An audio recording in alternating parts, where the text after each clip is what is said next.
There are many species, and I'm convinced they have different agendas. Just like maybe the United States, Russia, China might have different agendas. So if you say, well, what do Earthlings think? Well, who are you talking about? Are you talking about the Russians or the Americans or the Germans or who? And I think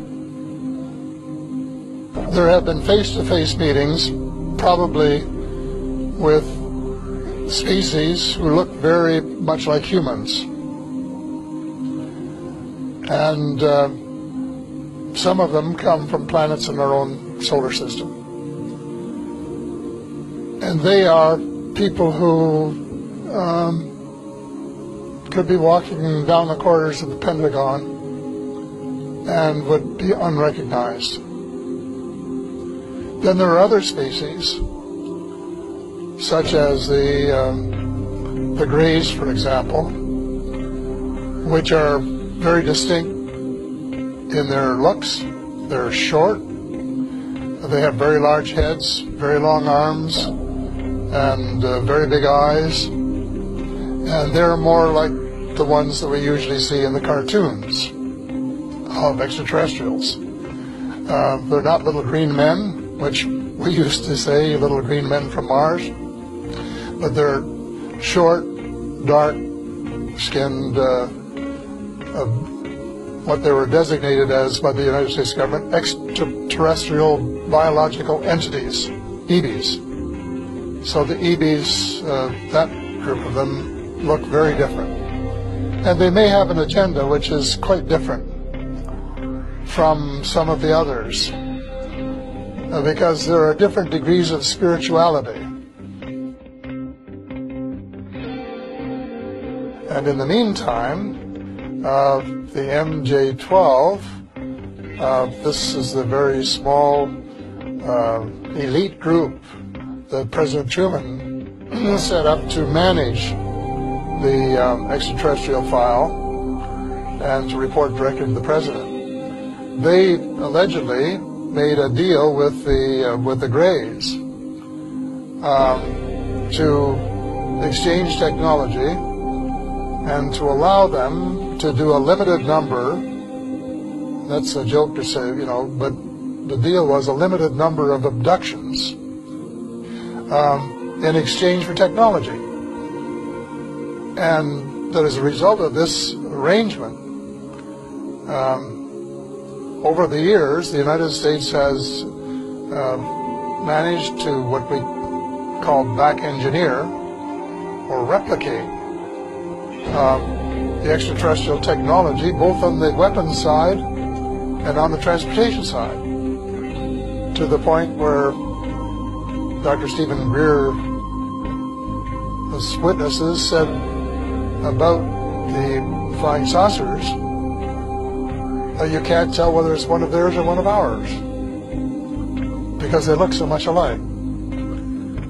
So they have made tremendous progress in 60 years, and they have developed very powerful weapons, far more powerful than anything they had before. And they have, according to Ben Rich, who was the former head of the Lockheed Skunk Works, which was working on these kinds of vehicles, they now have, as he said, quote, the capability of taking E.T. home.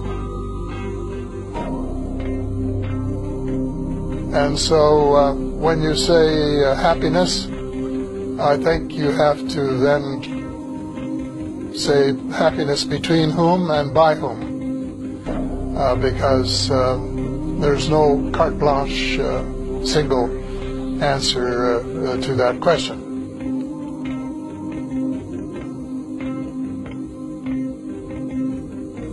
I know that there is some concern about one breed of reptilians, and that maybe they have some connection with the Greys, I don't know. But again, you can't, it's not carte blanche, because there are branches of the reptilians. And there are allegedly some good, positive creatures in this with that name. But the United States, when it was briefing presidents, has always said that most of them are benign, but there was one that wasn't. They've never named the one. No one's ever told me who it was. But I suspect they're talking about this one branch of the reptilians, who, if you wanted a nice way to sum it up, would represent the dark. And on the other hand, the people from Mars and Venus and Saturn, who look more like us, are more spiritual, and who would represent the light. So it's not an easy question. No definitive answer, because I don't know precisely what the answer is. I suspect no one knows 100%. When I say no one, I mean no human in the realm of authority. But there are certainly people in the United States cabal who have more information about the subject than any of the rest of us, because they have been collecting it assiduously for years and years, and they have probably had more contact with different groups over a longer period than just about anybody else. So they have a lot to disclose when we can get them to disclose it. But disclosure is essential. The information is there. It's in the public domain. But the cabal owns so much of the press, both print and electronic, that it's not going to get into the press that would convince him, like his own paper. And that is a problem.